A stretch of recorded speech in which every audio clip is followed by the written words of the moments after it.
กินนำกันทุกคนใส่ปลาหมึกทุกคนแชร์นำกันทุกคนใส่ปลาหมึกอาจจะเสียงดังเนื้อทุกคนฝนตกวันนี้ทุกคนเตรียมโขกทุกคน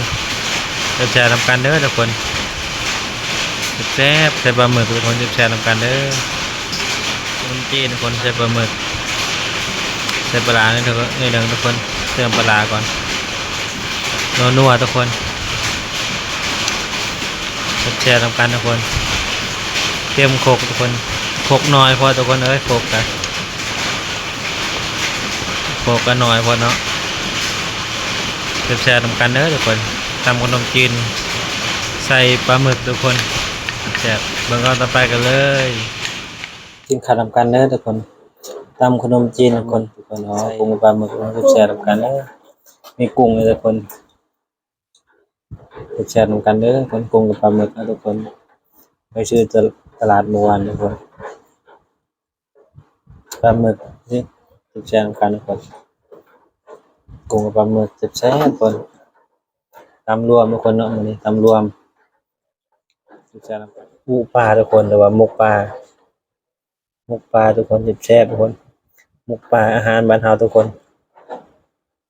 แชร์นำกันทุกคนกินมุกปลานำกันกินกับทุกคนกินกับมันแชร์นำกันมีอูปลาก็มีตำรวมทุกคนวันนี้แชร์นำกันทุกคนทำกันข้าวเหนียวทุกคนแชร์นำกันทำกันทุกคนมันก็ต่อไปกันทุกคนลืมใส่เม็ดกระถินทุกคนลืมใส่เพิ่มทุกคนแชร์นำกันทุกคนแชร์นำกันทุกคนทำขนมจีนรวมทุกคนทำขนมจีนใส่อาหารทะเลทุกคนมานี่แชร์นำกันมีทั้งกุ้งมีทั้งปลาหมึกทุกคนแซ่บทุกคนต่อไปกันเลยกราบสวัสดีพบกับเอตกาชแนลอีกครั้งทำกันทุกคนทำขนมจีนทุกคนรวมทุกคนทำรวมใส่กุ้งปลาหมึกทุกคนแชร์นำกันทุกคนทำกันซื้ออยู่ตลาดเมื่อวานเนี่ยไปซื้อมาเลยกุ้งกับปลาหมึกแล้วก็มีหมกปลาทุกคนหมกปลาแชร์กันทุกคนหมกปลาทุกคนมาเนี่ยของกินร้ายทุกคนมีพากินกับทุกคนอาจจะเบื่อทุกคนลงมือกันเลยทุกคนการทำกันชิมปูปลาก่อน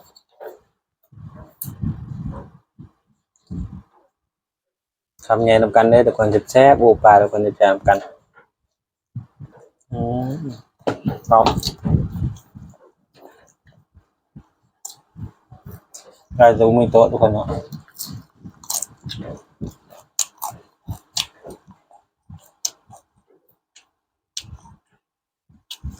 ครับเพื่อนเนาะ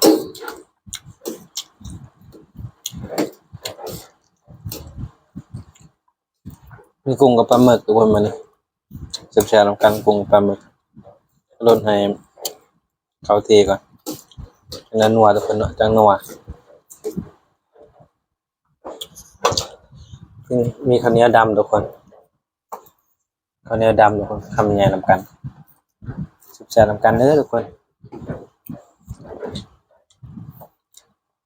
ชิมบ้างทำก่อนทุกคนชิมปลาหมึกตอนนี้ใช้มือทุกคนแชร์นำกันทำยังไงนำกันทุกคนปลาหมึกตอนใหญ่ทุกคนแซ่บอาเจียไก่เนี่ยทุกคนทำยังไงนำกันทุกคนแซ่บ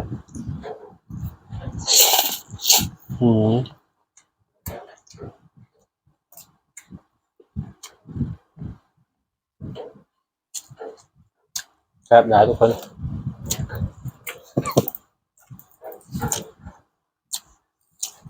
ครับกินครับปลาหมึกครับกุยกุดครับ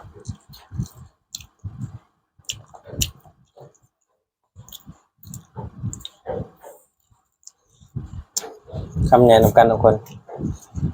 ปลาหมึกเดี๋ยวแชร์นำกันทุกคนคำแนะนำกันพากินครับทุกคน อืม การหน่อยก็บ่เพิ่น ลืม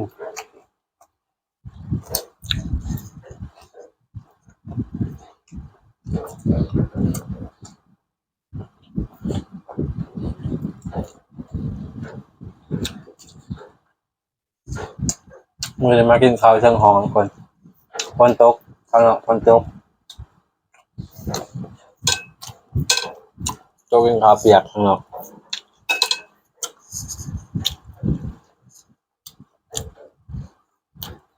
พิษแห้งคน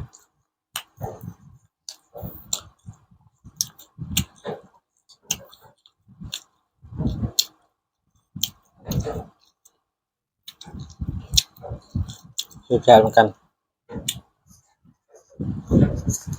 อืมครับ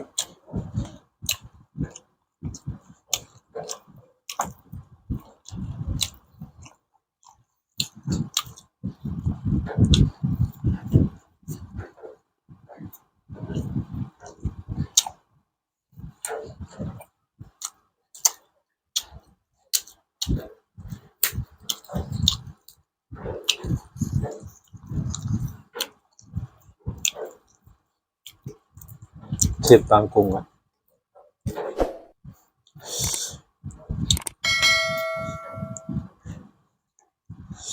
ทำแย่ทำการทุกคนตอนกรุงตอนใหญ่ๆเลยทุกคน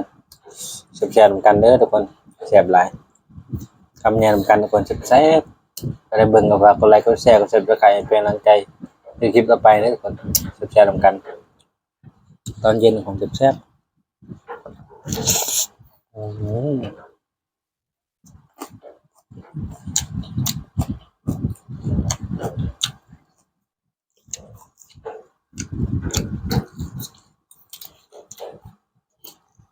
ชิมอูปลากับคนงกปลานะงกปลาง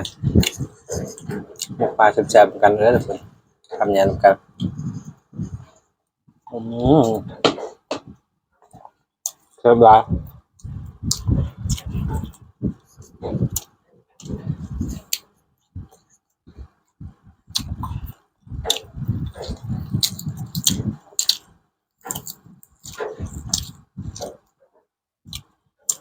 กินช่องคนทุกคนช่องคนเครื่องถาดทุกคนเนาะเครื่องถาดคนนะ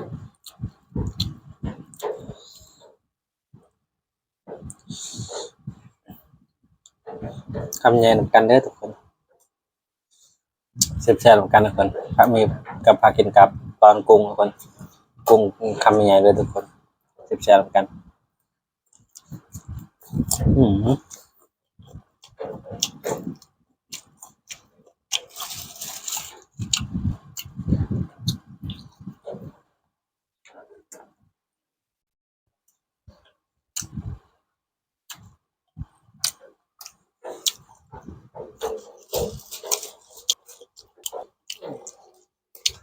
เอ๊ะ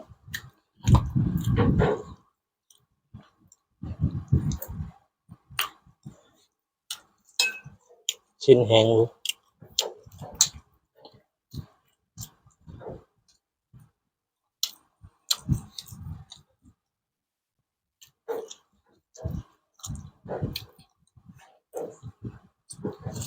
ข้าวทำกันเด้อทุกคนบัวาทางในและทางต่างประเทศทุกคนบัวฝั่งไทยและฝั่งลาวทุกคนข้าวทำกันเด้อทุกคน กินตามขนมจีนใส่กุ้งกับปลาหมึกทุกคนแซ่บๆกันเด้อทุกคนแซ่บๆหลายทุกคนคำใหญ่นำกันแซ่บๆครับ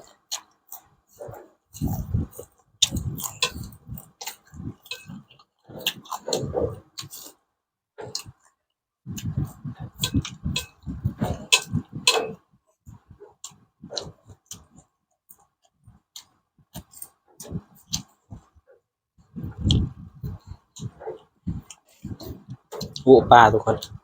หมกปลาแซ่บๆปูรวมหมกปลาคำใหญ่นำกันหมกปลาแบบปลาเล็กปลาได้หน่อยปลาตัวน้อยๆเกินไปครับเกินไปซื้อบ้านเฮาคือกับปลาซิวบ้านเฮา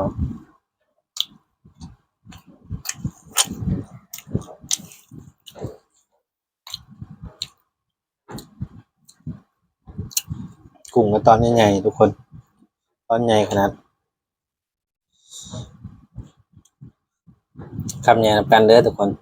แซ่บๆนำกันเด้อทุกคนพากินกับทุกคนแซ่บๆกินกับกุ้งทุกคนแซ่บๆนำกันเด้อ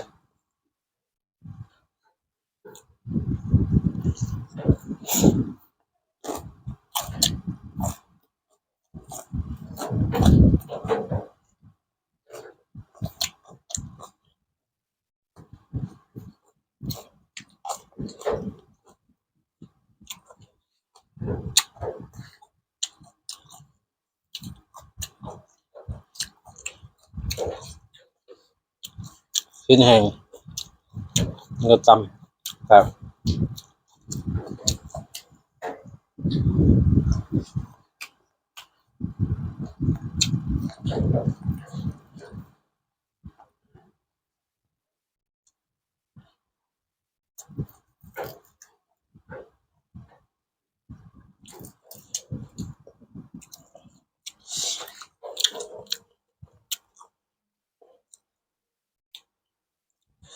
หมกปลาทุกคน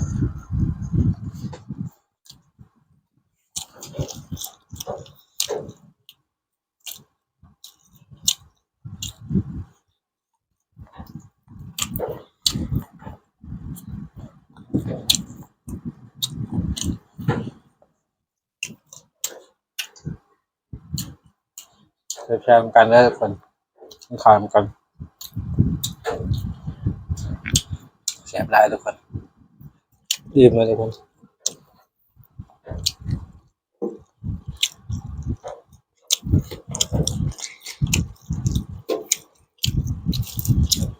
ผักมันจะไปยังไง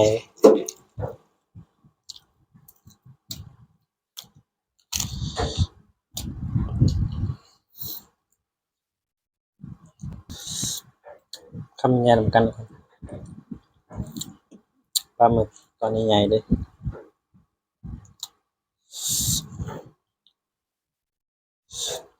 คำใหญ่นำกันเด้อทุกคนคำสุดท้ายทุกคนแซ่บๆนำกันเด้อทุกคนแซ่บหลายทุกคนตอนปลาหมึกทุกคนแซ่บๆนำกันอืม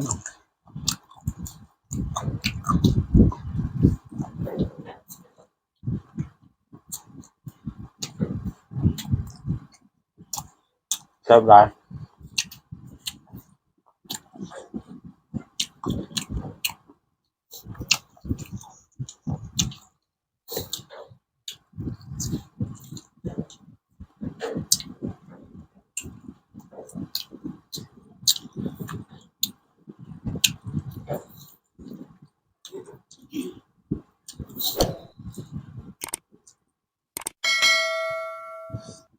ขอตัวลาไปก่อนนะเจอกันคลิปหน้าครับสวัสดีทุกคนบ๊ายบาย